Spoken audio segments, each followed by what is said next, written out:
চলো চলো তোমরা আমাকে নিয়ে চলো, তার কবরটা কোথায় আছে কবরটা দেখিয়ে দাও। আল্লাহর নবীকে কবর দেখিয়ে দেওয়া হলো। আতা কাবারাহা, আল্লাহর নবী কবরে আসলেন। ফাসাল্লা আলাইহা, তারপরে জানাজার নামাজ পড়লেন। এখানে আপনার সাথে আমার কথা তা হলো এই, মসজিদের খিদমত করা, মসজিদের সেবা করা কত গুরুত্বপূর্ণ ইবাদত, কত গুরুত্বপূর্ণ কাজ।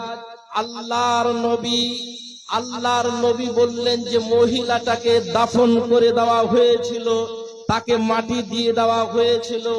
তারপরে আল্লাহর নবী তার কবরের উপরে দাঁড়িয়ে নামাজ পড়লেন। এখান থেকে একটি মাসলা জেনে যাবেন, বাড়িতে জেনে যাবেন। এখন পর্যন্ত যা জেনেছেন, আজকে একটা নতুন আপনাকে তথ্য দিচ্ছি। এটা একটা মৃত্যু সুন্নাত। আপনি বিদেশ থেকে বাড়ি আসছেন, রাস্তায় আপনি শুনতে পেলেন আপনার মা মারা গেল, আপনার বাবা মারা গেল, আপনার দাদা মারা গেল। আপনি বাড়িতে 3 দিন পরে আসলেন, 3 দিন পরে আসে দেখছেন তাকে কবর দিয়ে দেওয়া হয়েছে, তাকে মাটি দিয়ে দেওয়া হয়েছে।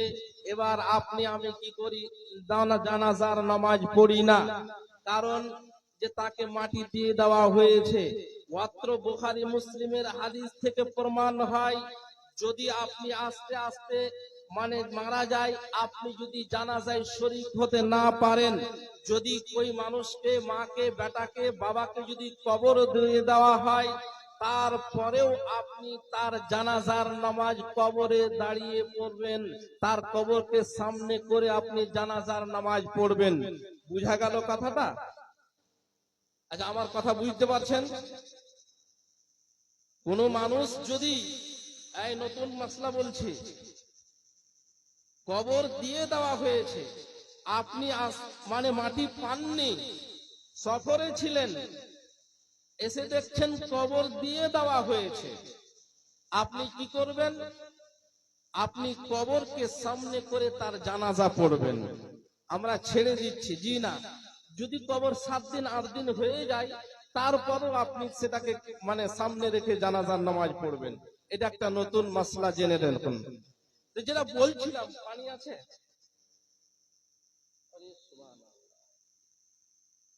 এখানে একটু বোতল থাকা দরকার। বলছিলাম মসজিদ কত আপনার খিদমত করা, মসজিদ দেখাশোনা করা, তার কোথায় কি লাগবে, মসজিদ নির্মাণ করা কত গুরুত্বপূর্ণ কাজ। আল্লাহর নবী একটা কালো মহিলা, ওই মহিলার জানাজার নামাজ পড়লেন কবর দেওয়ার পরেও। এবার আপনাকে আমি বলতে চলেছি, শুনুন, মসজিদ যারা দেখাশোনা করবে, এদের বৈশিষ্ট্য হলো নবীদের বৈশিষ্ট্য, মসজিদ দেখাশোনা করা। এবং যারা ভালো লোক, তাদের এটা বৈশিষ্ট্য হলো মসজিদের দেখাশোনা করা। কোথায় কি লাগবে, কোথায় মসজিদকে রং করতে হবে, কোথায় মসজিদের কি লাগবে, ফ্যান লাগবে, লাইট লাগবে, এরা যারা ভালো লোক, এদের কাজ। মারিয়ামের কথা শুনেছেন? কোরআন মাজিদে কোন মহিলার নামে সূরা নেই, কিন্তু একটি মহিলা যার নামে কোরআন মাজিদে সূরা আছে, সেই সূরাটিকে বলা হয় সূরায়ে মারিয়াম। আয়েশার নামে কোনো সূরা নেই, খাদিজার নামে কোনো সূরা নেই, ফাতিমার নামে কোনো সূরা নেই, কিন্তু মারিয়ামের নামে সূরা। কেন? এই জন্য যে মারিয়াম ওই বাইতুল মুকাদ্দাস, ফিলিস্তিনের মাটিতে মসজিদে আকসা, যে মসজিদকে কেন্দ্র করে ঝগড়া চলছে, এই মসজিদের খাদেমা ছিলেন। ওই মসজিদকে তিনি ঝাড়ঝাঁটা দিতেন, দেখাশোনা করতেন, মসজিদকে পরিষ্কার করতেন। আল্লাহ রাব্বুল আলামিন তার সেবাকে কেন্দ্র করে তার নামে একটা সূরা দিলেন। চলুন এবার মারিয়ামের ঘটনা আপনার সামনে পেশ করতে চলি। মারিয়ামের বাবার নাম হলো ইমরান। মারিয়ামের বাবার নাম কি? ইমরান। মায়ের নাম হলো হান্না বিনতে ফাকুদ বা হান্না। মারিয়ামের ছেলের নাম হলো ঈসা। এবার মারিয়ামের মানে স্বামীর নাম কি কেউ বলতে পারবে? জি, ঘুমাচ্ছেন নাকি? জানা আছে? মারিয়ামের স্বামী ছিল না। আল্লাহ রাব্বুল আলামিন তাকে মানে রূহের মাধ্যমে আল্লাহ রাব্বুল আলামিন ঈসা নবীকে সৃষ্টি করেছেন। আল্লাহ রাব্বুল আলামিন সবকিছু করতে পারেন। তো ঈসা নবীর নানার নাম হলো ইমরান, নানির নাম হলো হান্না, মায়ের নাম হলো মারিয়াম। মারিয়ামের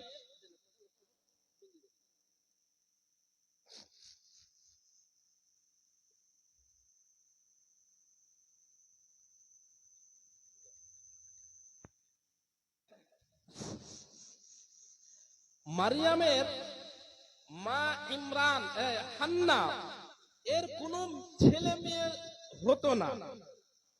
একদিন মারিয়ামের মা দেখছেন যে একটা পাখি তার কচি কচি বাচ্চাগুলিকে নিজের মুখ থেকে আহার নিয়ে বাচ্চাগুলির মুখে দিচ্ছে।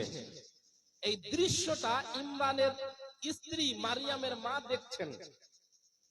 দেখে সে তখন আশা করছেন যে আল্লাহ, আজকে যদি আমারও বাচ্চা থাকতো, আমি আদর যত্ন করতাম, আমিও স্নেহ করতাম। আজকে আমার বাচ্চা থাকলে আমি এরকম আদর করতাম। আমার ছেলে নাই, তুমি আমাকে একটা ছেলে দাও। যদি তুমি আমাকে একটা ছেলে দাও, তাহলে ছেলেটার কাছ থেকে দুনিয়ার কোনো কাজ নেব না, তাকে ওই মসজিদে আকসা, ফিলিস্তিনের মসজিদের খাদেম বানিয়ে দেব। এ কথা আল্লাহ রাব্বুল আলামিন বলছেন। أعوذ بالله من الشيطان الرجيم. إذ قالت امرأة عمران رب إني نذرت لك ما في بطني محررا فتقبل مني إنك أنت السميع العليم. আল্লাহ রাব্বুল আলামিন নবীজিকে বলছেন, হে নবী মুহাম্মদ সাল্লাল্লাহু আলাইহি ওয়াসাল্লাম, আপনি মনে করেন মারইয়ামের কথা। ইয ক্বালাত ইমরাআতু ইমরান, ইমরানের স্ত্রী হান্না যখন সে বলেছিল, ইন্নী নাযারাতু লাকা মা ফি বাতনি মুহাররারা, হে রব্বুল আলামিন, আমার কোন সন্তান নেই, আমি বৃদ্ধা হয়ে গিয়েছি, এখন পর্যন্ত আমার ঘরে কোনো ছেলে মেয়ে নেই। যদি তুমি আমাকে একটা সন্তান দান করো, যদি তুমি আমাকে একটা ছেলে দান করো, তাহলে আমি ওই ছেলেটাকে মসজিদে আকসার খাদেম হিসাবে নিয়োজিত করে দিব।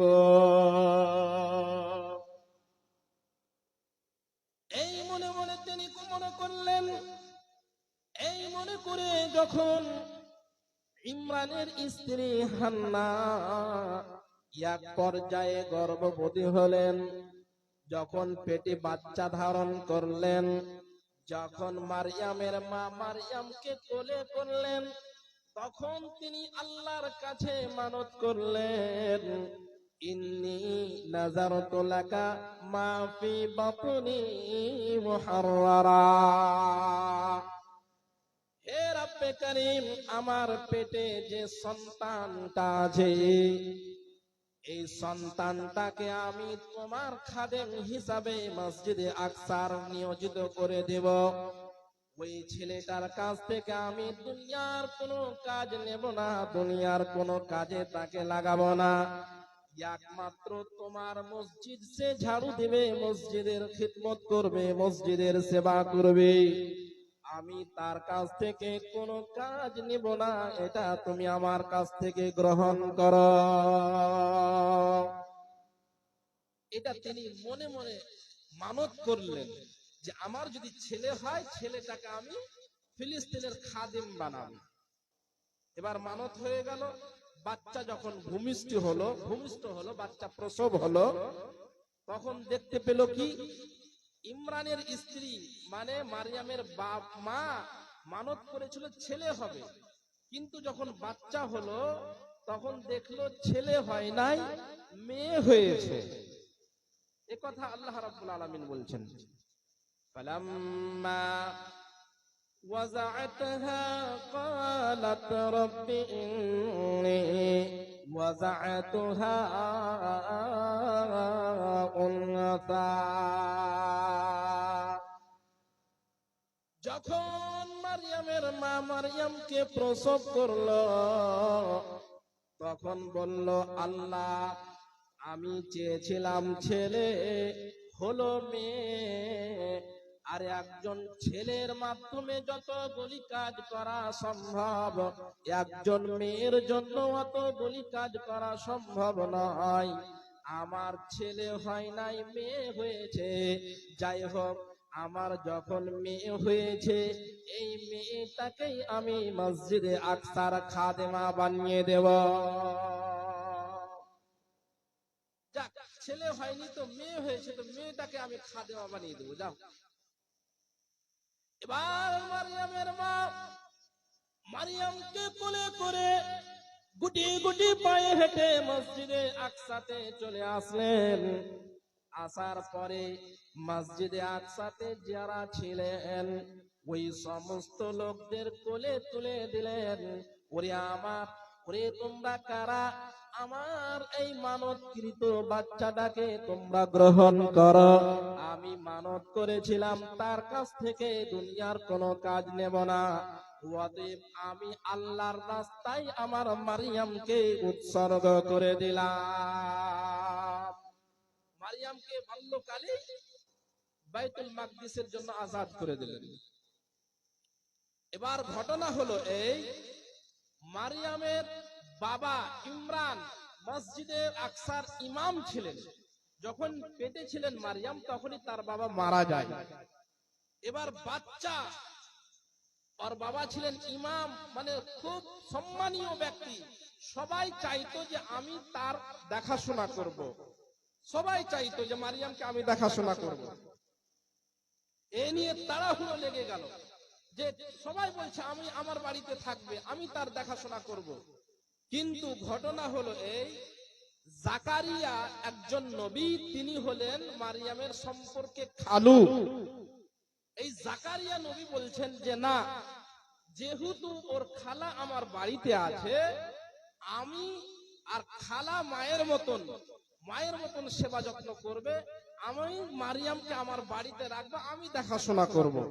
যখন সবাই কেউ ছাড়ে না যে আমার বাড়িতে দেখাশোনা করবো, আমার কাছে থাকবে, ও বলছে আমার কাছে থাকবে, সবাই মিলে তখন বলছে যে কাউরি কথা শোনা যাবে না, চলো জর্ডন নদীতে যাব। নদীতে গিয়ে উত্তর দিক থেকে দক্ষিণ দিকে পানি আসছে, আমরা গিয়ে আমাদের কলমগুলো নিক্ষেপ করব পানিতে। কলম, যার কলম উত্তরের পানির স্রোতে বয়ে চলে যাবে, ও মারিয়ামের দেখাশোনা করতে পাবে না। যার কলম ওই পানির স্রোতে স্থির থাকবে, খাড়ো হয়ে থাকবে, ওর ভাগ্যে জুটবে মারিয়ামের দেখাশোনার দায়িত্ব। এবার এই করে নিয়ে তারা চলে গেল জর্ডন নদীতে, সবাই কলম নিয়ে কলম নিক্ষেপ করতে আরম্ভ করছেন। এই কথা আল্লাহ রাব্বুল আলামিন তুলে ধরছেন, ওয়ামা কুনতা লাদাইহিম ইয ইয়ালকুনা আইয়ুহুম আকফারু মারয়াম। হে নবী, যখন তারা তাদের কলম নিক্ষেপ করছিল তখন ওই জায়গাতে আপনি উপস্থিত ছিলেন না। আপনি ওই জায়গাতে উপস্থিত ছিলেন না যখন তারা তাদের কলম নিক্ষেপ করছিল। সবাই আপন নিক্ষেপ করতে আরম্ভ করলো পানির স্রোতে। প্রত্যেকেরই কলম উত্তর দিকের পানির সাথে দক্ষিণ দিকে বয়ে বয়ে বয়ে বয়ে চলে যায়। কিন্তু নবী জাকারিয়া তিনিও কলম নিক্ষেপ করলেন, কিন্তু তিনার কলম পানির উপরে স্থির থাকলো। সবারই কলম উত্তর থেকে দক্ষিণে চলে গেল, নবী জাকারিয়ার কলম আর ওইভাবেই থাকলো। এবার ওর ভাগ্যে পড়লো দেখাশোনার দায়িত্ব। এবার মারিয়ামকে জাগির নিয়ে নিলেন, সকালে বিকালে খাবার পৌঁছান, এবং মারিয়ামের জন্য একটা আস্তে আস্তে মারিয়াম বড় হতে লাগলো, তার জন্য মসজিদে আকসার একটা ঘর বানিয়ে দিলেন, মেহরাব যাকে বলা হয়। ওই সকালে তিনি খাবার দেন, দিয়ে তালা মেরে দেন, আবার সন্ধ্যার সময় খাবার নিয়ে যান, আবার তালা মেরে দেন। আর মারিয়াম কি করেন, ওই ঘরে ইবাদত করেন, খাওয়া দাওয়া করেন। এত তার নাম হলো এলাকাতে, সবাই চিনতে পারলো, সবাই চিনতে লাগলো এক বাক্যে যে মারিয়াম একজন ভালো মেয়ে, মারিয়াম একজন আবেদা আল্লাহওয়ালি, আল্লাহওয়ালি, একজন ভালো মহিলা, সবাই চিনতে লাগলো। এবার তার খালু সকালে যায়, সন্ধ্যায় যায়। একদিনের ঘটনা, যখন তিনি ঘরে প্রবেশ করছেন মারিয়ামের ঘরে, তখন কি দেখতে পাচ্ছেন, যে মারিয়ামের কাছে বিভিন্ন রকমের ফল দেখতে পাচ্ছেন, যে ফলগুলো জাকারিয়া নবী এনে দেয় না, আর অন্য কোন পুরুষ আসার তো কোনো সুযোগ নেই, ঘর বন্ধ থাকে। তিনি আশ্চর্য হয়ে জিজ্ঞাসা করলেন, মারিয়াম এই ফলগুলো কোথায় পেলে? এ কথা আল্লাহ রাব্বুল আলামিন কোরআন মাজিদে তুলে ধরেছেন। কুল্লামা دخل عليها زكريا المحراب وجد عندها رزقا। যখন জাকারিয়া নবী যখন মারিয়ামের ঘরে প্রবেশ করলেন, ওয়াজাদা ইনদাহা, মারিয়ামের কাছে তিনি পেলেন নিত্য নতুন ফল, ঠান্ডার ফল গরমের সময়, গরমের ফল ঠান্ডার সময়ে, অনেক বড় বড় বিভিন্ন রকমের ফল তার ঘরে বিদ্যমান পেলেন। ওই ফলগুলি নবী জাকারিয়া এনে দেন না, আর অন্য কোন পুরুষ তার ঘরে প্রবেশ করার কোনো অনুমতি নাই। তখন তিনি আশ্চর্য হয়ে মারিয়ামকে জিজ্ঞেস করলেন, ও মারিয়াম, বলো এই ফলগুলি তুমি কোথা পেলে? কি তোমাকে এনে দিল? তোমার ঘরে তো কাউরে আসার পারমিশন নাই, কি তোমাকে এই ফলগুলো তোমার ঘরে এনে দিল? বলো বলো মারিয়াম, বলো তোমার কাছে এই ফলগুলো কে এনে দিল? মারিয়াম বলল, খালুজান, এই ফলগুলি আমাকে পৃথিবীর কোনো মানুষ এনে দেয় নাই, আমার ঘরে কেউ প্রবেশ করে না, আপনিও এই ফলগুলি এনে দেন নাই। তবে শুনলেন, আমার কাছে এই ফলগুলো কোথা থেকে এলো? এই ফলগুলো কোথা থেকে এলো? قالت هو من عند الله। খালুজান, এই ফলগুলি আমার আল্লাহ আকাশ থেকে আমাকে খাবার জন্য দিয়েছেন। আর আল্লাহ রাব্বুল আলামিন যাকে বিনা হিসাবে যত রিজিকের প্রয়োজন তত রিজিক দেন, যাকে ইচ্ছা বিনা হিসাবে রিজিক দান করেন। খালুজান, আমার ঘরে কোনো পুরুষ আসেনি, আমার ঘরে অন্য পৃথিবীর কোনো পুরুষ আসেনি, এই ফলগুলো আমাকে কেউ এনে দেয়নি। খালুরে, এই ফলগুলো আমাকে আমার আল্লাহ আকাশ থেকে দিয়েছেন। মারিয়ামের ঘরে আল্লাহর পক্ষ থেকে জান্নাতি ফল। কিসের কারণে? মসজিদের সেবা করার কারণে। মসজিদ বা মাদ্রাসার সাথে জড়িত থাকবে, আল্লাহ রাব্বুল আলামিন তাদেরকে সহযোগিতা করবেন, তাদেরকে হেল্প করবেন, তাদেরকে আল্লাহ রাব্বুল আলামিন মদদ করবেন। যার প্রমাণ এটা। তখন পর্যন্ত জাকারিয়া নবীর কথাটা এখন বলবো, তারপরে মারিয়ামের কথা বলছি। আচ্ছা, বিরক্ত লাগছে কি? বিরক্ত লাগছে? একটু আগে আসলে খুব ভালো হয়। মধ্যখানটা গ্যাপ, শয়তান এসে আপনাকে পথভ্রষ্ট করবে। আসুন বাবজি, একটু আসুন, ইনশাআল্লাহ যেটা পা উঠাচ্ছেন নেকি পাচ্ছেন, গুনাহ মাফ হচ্ছে। আমরা কোরআন থেকে শুনবো। অনেক গাজাল শুনলেন, অনেক এদিকের ওদিকের কেসা শুনলেন, আমরা কোরআন, শুধু কোরআন থেকে শুনছি। শুনুন, এবার জাকারিয়া নবী 99 বছর বয়স হয়ে গিয়েছিল। কয় বছর? 99 বছর বয়স, তার কোনো সন্তান ছিল না। তার স্ত্রীর বয়স হয়েছিল 89 বছর বয়স হয়ে গিয়েছিল তার স্ত্রীর, এবং নবী জাকারিয়ার 99 বছর। তাদের ঘরে কোনো সন্তান সন্ততি ছিল না।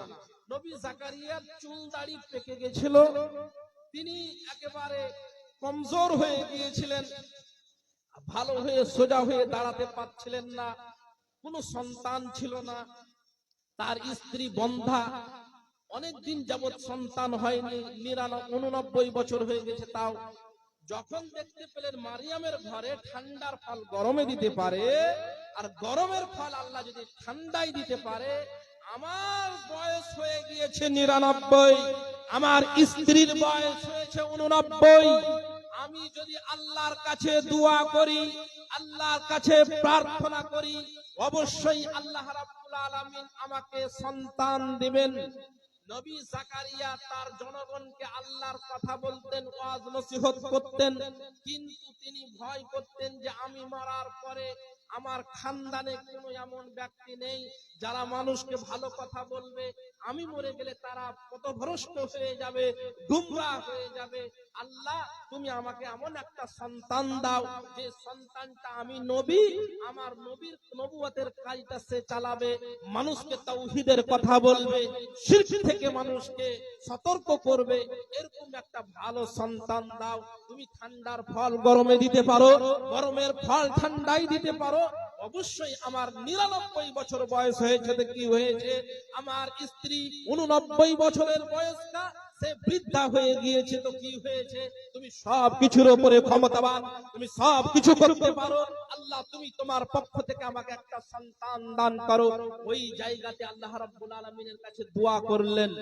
দোয়াটা কি করলেন আল্লাহ রাব্বুল আলামিন বলছেন, হুনালিকা দাআ জাকারিয়া রাব্বা قال رب هب لي من لدنك ذرية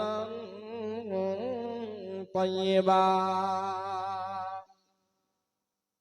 ওই জায়গাতে নবী জাকারিয়া রব্বুল আলামিনের কাছে প্রার্থনা করলেন, দোয়া করলেন, হে আল্লাহ, তুমি আমাকে একটা পবিত্র সন্তান দান করো। সূরা আম্বিয়ার মধ্যে আল্লাহ রাব্বুল আলামিন বলছেন, নবী জাকারিয়া দোয়া করেছিলেন, রব্বি লা তাযারনি ফারদাও ওয়া আনতা খায়রুল ওয়ারিসিন। রব্বে কারীম, তুমি আমাকে একা পৃথিবীতে ছাড়িও না, আমি একাই, আমি নবুয়তের কাজ করি।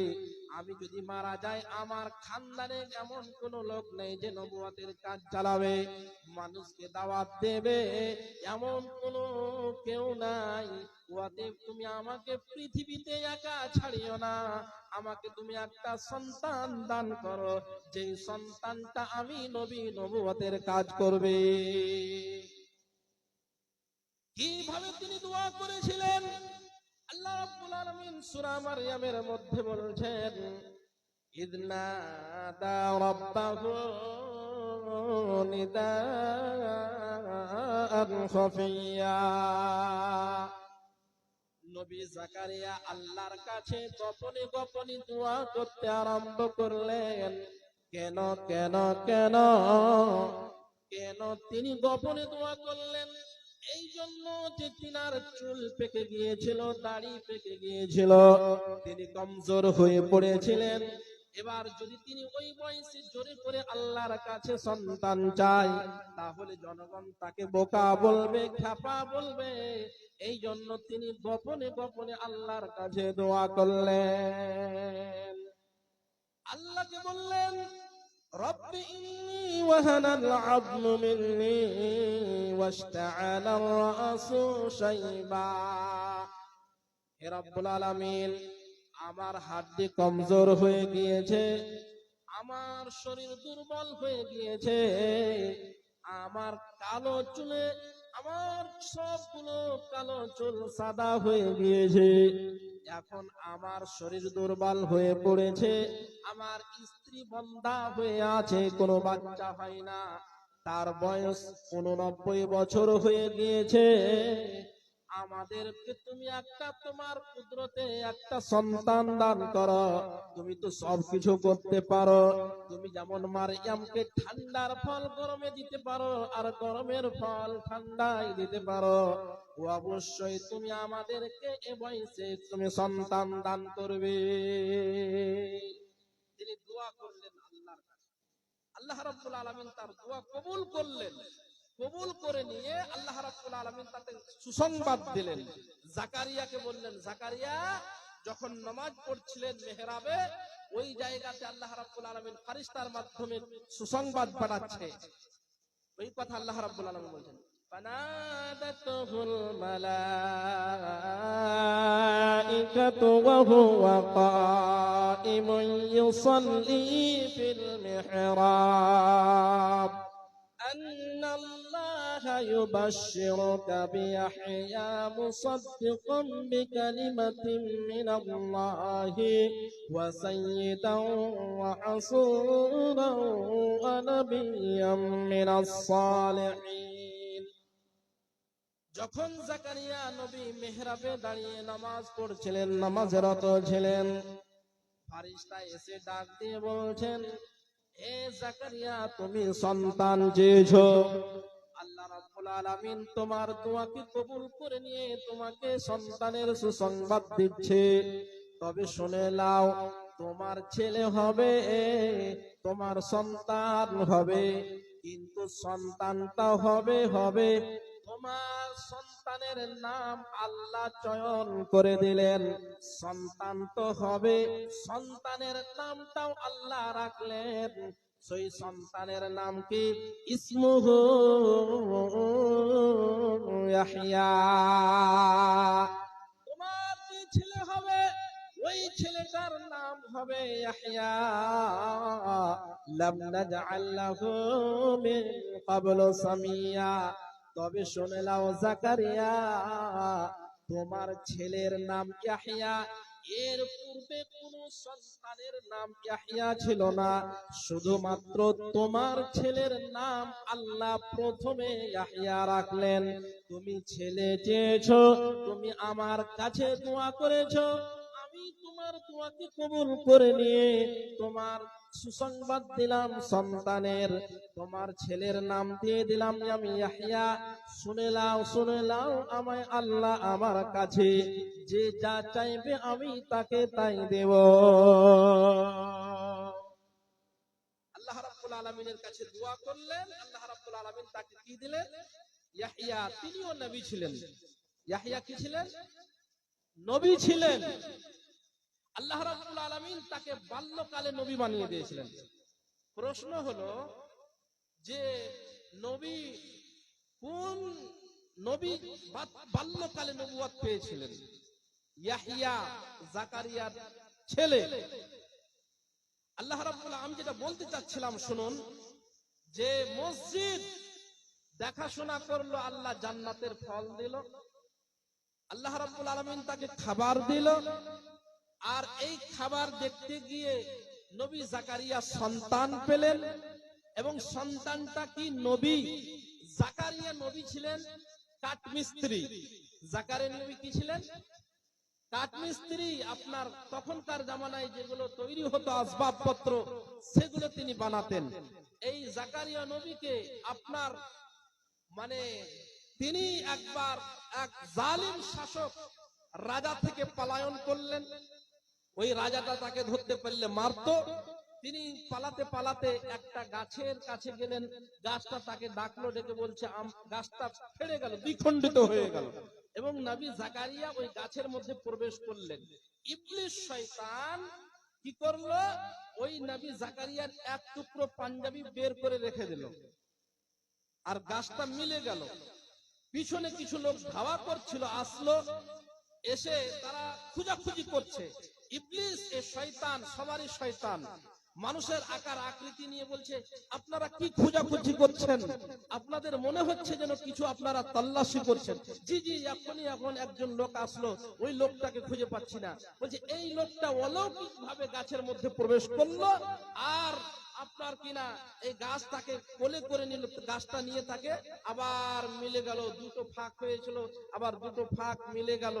বলছে যে এটা আবার হয় নাকি? গাছ আবার দ্বিখণ্ডিত হলো, আবার গাছের মধ্যে প্রবেশ করলো, দিয়ে আবার গাছটা মিলে গেল। যে বিশ্বাস যদি না হয় তা আসেন, এই যে পাঞ্জাবির কাপড়, এই যে পাঞ্জাবি দেখেন একটু লেগে আছে। তখন কি করলো? ওরে সুবহানাল্লাহ, এই তো বড় জাদুঘর। তখন গাছটাকে কি করলো? চিরতে লাগলো। যখন চিরলো, তিনার শরীরও দ্বিখণ্ডিত হয়ে গেল, তিনি শহীদ হয়ে গেলেন। আর এই ছিলেন আপনার নবী জাকারিয়া। আমি যেটা বলছিলাম যে মারিয়ামের ঘটনা থেকে বলছিলাম।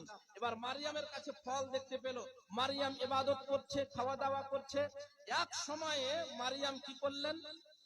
তিনি গোসল করার জন্য ওই মসজিদে আকসা থেকে একটু দূরে চলে গেলেন। ওই জায়গাতে আল্লাহ রাব্বুল আলামিন মারিয়ামকে মা বানাবেন স্বামী ছাড়া, এই জন্য আল্লাহ রাব্বুল আলামিন জিবরিল আমিনকে মানুষের আকার আকৃতি দিয়ে পাঠালেন। আল্লাহ রাব্বুল আলামিন এই কথাটা বলছেন, আরসালনা ইলাইহা রূহানা ফাতামাসসালা লাহা বাশারান সাবিয়া।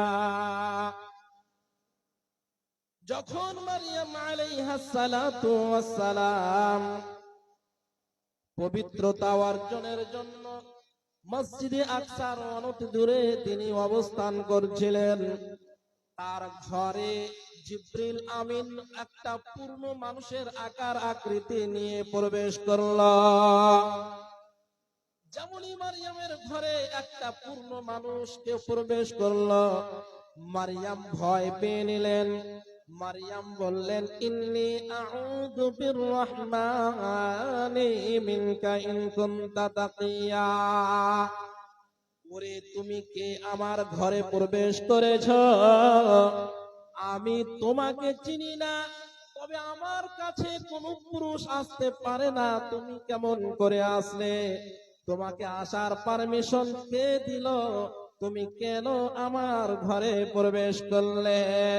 যদি তুমি আল্লাহকে ভয় করো, যদি তুমি আল্লাহকে ভয় করো, তাহলে তুমি আমার কাছ থেকে তাড়াতাড়ি তাড়াতাড়ি চলে যাও। এবার জিবরিল আমিন বলছেন, ওরে মারিয়াম, তুমি যেটা ধারণা করেছো, তুমি যেটা মনে ভেবেছো, আমি ওই মানুষ না, আমি কোন মানুষ না। আমি হলাম আল্লাহর প্রেরিত দূত, আল্লাহর একজন ফারিস্তা, আমি জিবরিল। তবে শুনে নাও মারিয়াম রে, তোমার ঘরে আমি কেন আসলাম শোনো। আল্লাহ রাব্বুল আলামিন তোমাকে স্বামী ছাড়া মা বানাবেন। আর দুনিয়াতে কোনো কন্যার যদি, কোনো মহিলার যদি বিয়ে না হয়, শ্বশুর বাড়ি না যায়, স্বামী যদি না হয়, স্বামী যদি না হয়, আর তার যদি সন্তান হয়, তাহলে মেয়েটা অপমানিত হবে, লজ্জিত হবে, পরিবার অপমান হবে। কিন্তু মারিয়াম রে, তোমার ঘটনাটা পুরোটাই উল্টো। তোমার সম্মান বাড়বে, আল্লাহ তাবারাক ওয়া তাআলা তোমাকে এবং তোমার ছেলেকে পৃথিবীবাসীর জন্য একটা নিদর্শন বানাবে। এই কথা আল্লাহ রাব্বুল আলামিন বলছেন, ওয়াজআলনাহা ওয়া বানাহা আয়াতাল লিল আলামিন। আমি মারিয়ামকে এবং মারিয়ামের ছেলেকে বিশ্ববাসীর জন্য একটি নিদর্শন করলাম। দুনিয়ার যদি কোনো মহিলার পুরুষ ছাড়া ছেলে হয়ে যায়, তাহলে লোক তাকে ভৎসনা করবে, তাকে গালি দিবে, তাকে খারাপ মনে করবে। কিন্তু তোমার বিনা স্বামীতে ছেলে হবে, তোমার সম্মান আল্লাহ বাড়াবে। কেমন সম্মান? কোন মহিলার নামে সূরা নেই, কিন্তু মারিয়াম এত সম্মান দিলেন কোরআন মাজিদে আল্লাহ রাব্বুল আলামিন একটা তার নামে গোটা সূরা দিয়ে দিলেন মারিয়াম। এবার মারিয়ামকে ওই জিবরিল আমিন বলছেন, মারিয়াম তুমি চিন্তা করো না, তুমি টেনশন করো না, আমি কোনো অন্য মানুষ না, আমি তোমার ঘরে খারাপ নিয়তে আসিনি, তবে শুনে নাও, শুনে নাও, শুনে নাও, আমি তোমার ঘরে কেনে এসেছি। আমাকে আল্লাহ তাবারাক ওয়া তাআলা কেন পাঠালেন? এই জন্য পাঠালেন লিআহাবালাকি গুলামান যাকিয়া, আমি তোমাকে একটা পবিত্র সন্তান দেওয়ার জন্য তোমার ঘরে প্রবেশ করেছি। যেমনই সন্তানের কথা শোনা, তখন মারিয়াম আশ্চর্য হয়ে গেলেন। মারিয়াম বললেন, আমার বিয়ে হয়নি, আমি কোনোদিন স্বামীর বাড়ি যাইনি, আমি শ্বশুর বাড়ি যাইনি, আমার কেমন করে সন্তান হবে? সন্তান হতে গেলে স্বামীর কাছাকাছি যেতে হয়, শ্বশুর বাড়ি যেতে হয়, বিয়ে হতে হয়। আমার স্বামী নাই, আমি শ্বশুরের বাড়ি যাই নাই, আমার বিবাহ হয় নাই, আমার কেমন করে ছেলে হবে? ওয়ালাম ইয়ামসাসনি বাশারুন, আমাকে পৃথিবীর কোনো মানুষ টাচ করেনি, আমাকে কেউ ছয়নি, আমার সাথে কেউ কুকর্ম করেনি। ওয়ালাম আকু বাগিয়া, আর আমি কোনো ব্যভিচারিণী মহিলা না। তারপরে কেমন করে রে, আমার কেমন করে সন্তান হবে আমি বুঝতে পারছি না। মারিয়ামকে জিবরিল আমিন বলছেন, ক্বালা কাযালিকা ক্বালা রাব্বুকি হুয়া আলাইয়া হায়্যিন, এইভাবেই তোমাকে আল্লাহ রাব্বুল আলামিন তোমার পেটে সন্তান দিবে স্বামী ছাড়াই। এটা আল্লাহর জন্য অতি সহজ। মা বাপ ছাড়া পিতা আদম বানাইলেন নিজ হাতে, পুত্র ছাড়া পিতা, পুত্র ছাড়া ঈসা নবী মারিয়ামের কোলে দে। আল্লাহ রাব্বুল আলামিন বিনা মা বাপ, মা বাবাও নাই, বাবাও নাই, আদমকে বানালেন। এখন মারিয়াম রে, তোমার পেটে আল্লাহ সন্তান দিবে, বিনা পুরুষ ছাড়াই তোমার পেটে সন্তান দেবে। এবার জিবরিল আমিন তার বুকে একটা ফু মেরে দিলেন। এই যে ফু, এইভাবে ফুৎকার মারলেন, এই ফুৎকারে আল্লাহ রাব্বুল আলামিনের হুকুমে আস্তে আস্তে বাচ্চা পেটে আসলো। বাচ্চা যখন পেটে আসলো, বাচ্চা হওয়ার টাইম হলো, তখন তিনি ওই মসজিদে আকসা থেকে চলে গেলেন দূরে নির্জনে, যেখানে কোনো মানুষ নেই, জন নেই। আমি ছেড়ে দেব কিছুক্ষণ, আপনাদের সামনে আছি, আপনারা যতক্ষণ আছেন। আচ্ছা, বিরক্ত লাগে না তো? ঘটনাটা শুনে নেন। এবার ফুক মারলেন জিবরিল আমিন, ফু মারলেন। বাচ্চা যখন পেটে আসলো, তিনি আস্তে আস্তে আস্তে আস্তে আস্তে আস্তে চলে গেলেন একবারে দূরে, যেখানে মানুষজন নেই, এমন একটা দূরে চলে গেলেন। কারণ তিনি যাচ্ছেন আর বলছেন, কি কথা বলছেন? আল্লাহ রাব্বুল আলামিন বলছেন, فأجاءها المخاض إلى جذع النخلة, যখন মারিয়ামের প্রসব বেদনা চালু হলো, বাচ্চা ভূমিষ্ঠ হবে এরকম একটা সময় আসলো, তখন মারিয়াম গুটি গুটি পায়ে হেঁটে মসজিদে আকসা থেকে দূরে চলে গেলেন, যেখানে কোনো লোক নেই, জনগণ নেই। একটা শুকনো খেজুর গাছের গোড়ায় তিনি আশ্রয় নিলেন। আর তিনি বললেন, ইয়া লাইতানি মিতু ক্বাবলা হাযা ওয়া কুনতু নাসিয়াম মানসিয়া, হায়রে যদি আমার পৃথিবীতে বেঁচে থাকার চেয়ে মরে যেতাম তাহলে কতই না ভালো হতো।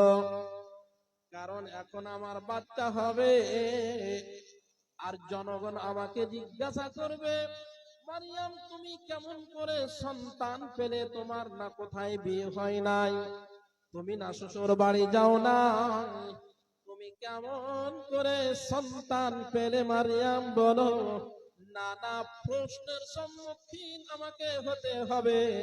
মানুষ অনেক রকম প্রশ্ন করবে, এই প্রশ্ন করার আগেই যদি আমি মারা যেতাম তাহলে কতই না ভালো হতাম। আল্লাহ রাব্বুল আলামিনের গায়বী আওয়াজ আসছেন, ফানাদাতহা মিন তাহতিহা আল্লা তাহজানি ক্বাদ জাআলা রাব্বুকি তাহতাকি সারিয়া। কেমন যেন একটি আওয়াজ মারইয়ামের কানে ভেসে আসছে। মারইয়ামকে কানে কেউ যেন বলছে, মারইয়াম রে, লা তাহজানি, তুমি চিন্তা করো না, তুমি দুঃখ করো না, তুমি টেনশন করো না, তোমার ছেলে হবে, তোমার দাম বাড়বে। মারইয়াম তুমি চিন্তা করো না, তুমি ধৈর্য ধারণ করো। আর তোমার যখন বাচ্চা হবে, বাচ্চা হতে গেলে মানুষকে পবিত্র হতে হয়।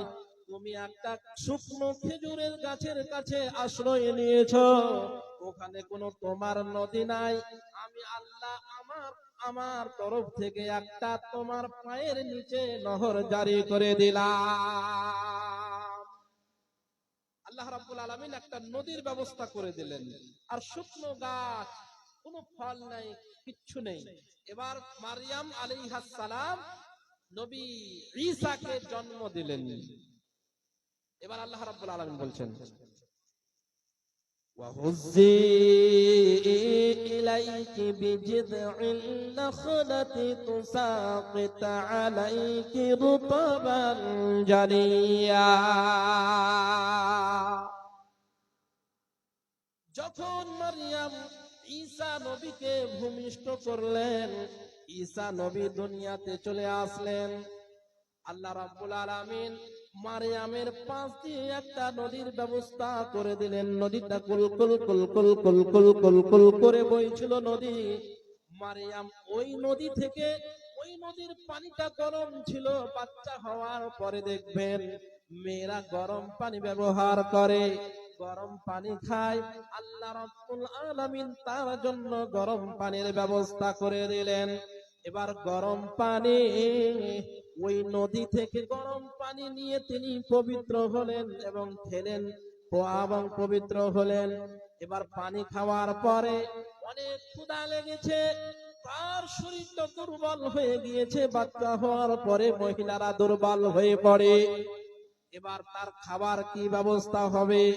একটা শুকনো খেজুরের গাছ, ওই খেজুরের গাছে কোনো খেজুর ছিল না, একবারে ডালগুলো শুকিয়ে গিয়েছিল। আল্লাহর হুকুমে কোথা থেকে যেন পাকা পাকা পাকা পাকা তরতাজা টসটসে পাকা খেজুর এসে উপস্থিত হয়ে গেল। গাছটাতে খেজুরে পরিপূর্ণ হয়ে গেল। আল্লাহ বলছেন, মারইয়াম রে, জুজি ইলাইকি বিজিযিন নাখলা, তোমাকে বসে বসে আমি খাবার দেব না। তুমি কি করো, এই শুকনো খেজুরের গাছটাকে একবার নাড়া দাও, একবার এইভাবে ঝাঁকা মারো, ঝাঁকি দাও। যদি তুমি ওই গাছটাকে নাড়া দাও, একবার যদি গাছটাকে হিলাও, একবার যদি তুমি ঝাঁকুনি মারো, তাহলে কি হবে? তুসাকিত আলাইকি রুতাবান জানিয়া, তোমার কোছাতে পাকা পাকা তাজা ফল খেজুর পড়বে। এবার যখন তোমার কোছাতে খেজুর পড়ে যাবে, যখন তোমার কোছাতে খেজুর পড়ে যাবে, কি করবে তুমি? ফাকুলি ওয়াশরাবি ওয়াকাররি আইনা, তোমার তো খাওয়ার প্রয়োজন। তোমার না কেবল বাচ্চা হলো, বাচ্চা হওয়ার পরে তুমি অনেক দুর্বল হয়ে পড়েছো, তোমার খেজুরের প্রয়োজন। তুমি কি করো, ওই যে পাকা পাকা খেজুর গুলো তোমার কোছায় পড়লো, তুমি খেজুর গুলোকে উঠাও, ফাকুলি তুমি খাও, ওয়াশরাবি, আর তোমার পায়ের নিচে দিয়ে যে গরম পানির নদী প্রবাহিত করলাম, ওই নদী থেকে পানি নাও, ওয়াশরাবি পান করো, ওয়াকাররি আইনা, এবং তুমি তোমার বাচ্চা ঈসা নবীকে দেখে তোমার চক্ষু শীতল করো। মায়েদের কত যন্ত্রণা হয়, প্রসব বেদনা হয়, মায়েরা জানে। যখন বাচ্চা ভূমিষ্ঠ হয়ে যায় তখন তাদের সমস্ত বেদনাগুলো দুঃখগুলো ভুলে যায়, চোখ ঠান্ডা হয়ে যায়। আল্লাহ রাব্বুল আলামিন বলছেন, মারইয়াম তুমি অনেক কষ্ট পেয়েছো, এখন তুমি তোমার সন্তানের দিকে দেখো আর তুমি তোমার চক্ষু শীতল করো। এবার পানি খেয়ে নিল, খেজুর খেয়ে নিল, শরীরের শক্তি হয়ে গেল। এবার তাকে ওই গ্রামে আসতে হবে, নির্জন মাঠ থেকে, জনহীন প্রান্ত থেকে তাকে লোকালয়ে আসতে হবে। আল্লাহ রাব্বুল আলামিন বলছেন, মারইয়াম রে, তুমি যখন তোমার ছেলেকে কোলে করে তুমি গুটি গুটি পায়ে হেঁটে যখন গ্রামে প্রবেশ করবে, অনেক লোক তোমাকে দেখতে আসবে, অনেক লোক তোমাকে প্রশ্ন করবে, মারইয়াম কেমন করে তুমি সন্তান পেলে? তোমার না কোথায় বিয়ে হয় নাই, তুমি না কোনোদিন শ্বশুর বাড়ি যাও নাই, তোমার মা তো ভালো ছিল, তোমার বাপ ভালো ছিল, তোমার খানদান ভালো ছিল, তুমি কেন এমন কুৎসিত হলে? তুমি কেন এমন ব্যভিচারিণী হলে? তুমি কেন এমন খারাপ চরিত্রার হলে? বলো মারইয়াম, তুমি কেমন করে এই সন্তানটা পেলে? এরকম তোমাকে নানা রকম প্রশ্ন করবে। হে মারইয়াম, যখন তুমি বাচ্চাকে কোলে করে গ্রামে প্রবেশ করবে, তখন তুমি যখনই কোনো মানুষকে দেখতে পাবে, তখন তুমি মুখ দিয়ে একটাই কথা বলবে, ইন্নী নাযারতু লিররহমানি সাওমা। আজকে আমি কোনো মানুষের সাথে কথা বলবো না, চুপ থাকা, নীরবতা থাকার জন্য আমি রোজা রেখে নিলাম। আমি রোজা রাখলাম, আজকে আমি আমার মুখকে বন্ধ রাখবো। ফালান উকাল্লিমাল ইয়াউমা ইনসিয়া, আমি কোন মানুষের সাথে কথা বলবো না, কথা না বলার আমি রোজা পালন করলাম। ফাআশা ফাআতাত বিহি কওমাহা তাহমিলুহু, যখন মারইয়াম ওই ঈসা নবীকে কোলে করে নিয়ে গ্রামে ঢুকছেন, প্রবেশ করেছেন, তখন তারা বলতে লাগলেন, ক্বালু ইয়া মারইয়ামু লাকাদ জিইতি শাইআন ফারিয়া। মারইয়াম, তুমি একটা খারাপ কাম করে বসেছো, মারইয়াম তুমি একটা বড় অপরাধ করে দিয়েছো। মা কানাত আবুকি ইমরাআ সাউইন ওয়া মা কানাত উম্মুকি বাগিয়া। তোমার বাপ ভালো মানুষ ছিল, খারাপ ছিল না, তোমার মা ব্যভিচারিণী ছিল না, আর তুমি ভালো ঘরের মেয়ে। আজকে কেমন করে তোমার বিনা স্বামীতে ছেলে হলো, সন্তান হলো? মারইয়াম বলো। মারইয়াম তো নীরব আছেন, খামোশ আছেন। তিনি বলছেন কি, ওরে গ্রামের লোক, ওরে আমার গ্রামের লোক, পাড়ার লোক, টোলার লোক, এলাকার লোক, তোমরা তো জানো আমি একটা খুব ভালো মহিলা, আমার তো সুনাম চারিদিকে থই থই থই থই থই থই করছে, আমাকে সবাই উদাহরণ দেয়, মানুষ নবী তো মারইয়ামের মতো হয়। আজকে তোমরা আমার উপরে অপবাদ দিচ্ছ, শুনে নাও, আজকে আমি কোনো কথা বলবো না, তোমরা যে যে প্রশ্ন করবে, যার যার যত প্রশ্ন আছে প্রশ্ন করো। ফাআশারাত ইলাইহি, আমি আজকে কথা বলবো না, তবে কথা বলবে কে? কথা বলবে আমার কোলের শিশু। দুধ পান করছে, এরকম ছেলে কি কথা বলতে পারে? ওরা আশ্চর্য হয়ে গেল, লজ্জা লাগে না, শরম লাগে না? তোমার ছেলে হয়েছে বিনা স্বামীতে, আর এখন তুমি মুখ দিয়ে কথা বলছো না, আর বলছো যে যা প্রশ্ন করবে আমার বাচ্চাটাকে প্রশ্ন করো, বাচ্চাটাকে উত্তর দিতে পারে? পাগল হয়েছো নাকি? আল্লাহ রাব্বুল আলামিন বলেন, আশারাত ইলাইহি ক্বালু কাইফা নুকাল্লিমু মান কানা ফিল মাহদি সাবিয়া। গ্রামের লোক বলতে লাগলো, মারিয়াম কেমন করে আমরা কেমন করে কোলের বাচ্চা, যেই বাচ্চা মায়ের দুধ পান করছে এরকম বাচ্চার সাথে কেমন করে কথা বলবো? যেমনই এই কথা বলা, আল্লাহর হুকুমে ঈসা নবীর দুধ পান করা অবস্থায় আল্লাহ জুবানকে খুলে দিলেন, দিয়ে তিনি চট চট চট চট চট চট করে প্রশ্নের উত্তর দিতে লাগলেন। বেশ অনেকটি কথা বলেছেন আল্লাহ রাব্বুল আলামিন, পর পর কথাগুলিকে সূরা মারইয়ামে ধরেছেন। কি কি কথা বলেছেন চলুন জানি। তিনি কথা বলতে আরম্ভ করলেন, فقال إني عبد الله آتاني الكتاب وجعلني نبيا وجعلني مباركا أينما كنت وأوصاني بالصلاة والزكاة ما دمت حيا وبرا بوالدتي ولم يجعلني جبارا شقيا والسلام علي يوم ولدت ويوم أموت ويوم أبعث حيا। ঈসা নবী মারইয়ামের কোলে দুধ পান করা অবস্থায় কি কথা বলেছেন? ফাকালা ইন্নী আব্দুল্লাহ, আমি হলাম আল্লাহর বান্দা, ওয়াজআলানি নবিয়্যা, আমাকে আল্লাহ নবী বানিয়েছেন। ফাকালা ইন্নী আব্দুল্লাহ আতানিয়াল কিতাব, আল্লাহ আমাকে ইনজিল দান করেছেন। ওয়াজআলানি নবিয়্যা, আমাকে আল্লাহ নবী করেছেন।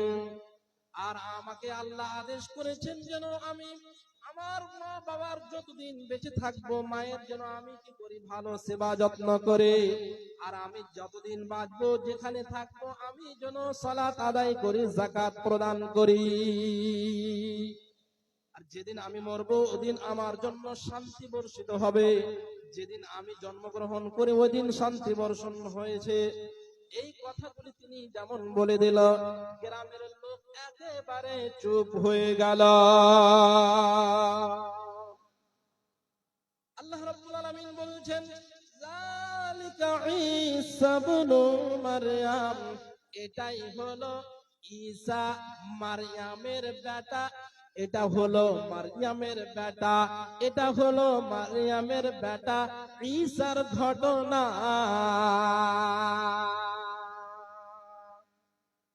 এটাই হলো ঈসা নবীর আপনার কিনা জন্ম কিভাবে হলো এই পর্যন্ত। ঈসা নবী ছিলেন নবী, তিনি জীবিত আছেন। এবার প্রশ্ন হলো যে কোন নবী এখন পর্যন্ত মৃত্যুবরণ করেনি? জি, ঈসা নবী। কোন নবী?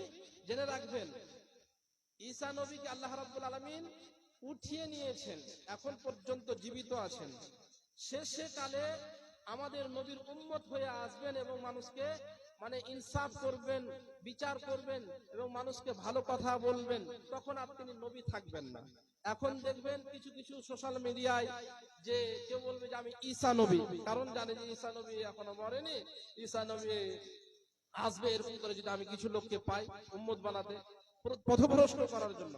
ঈসা নবী জীবিত আছেন, এখন তিনি আসবেন কিয়ামতের আগে, নবীর উম্মত হয়ে আসবেন, তখন আর নবী হয়ে আসবেন না। এবং তিনি হলেন কি আল্লাহর বান্দা।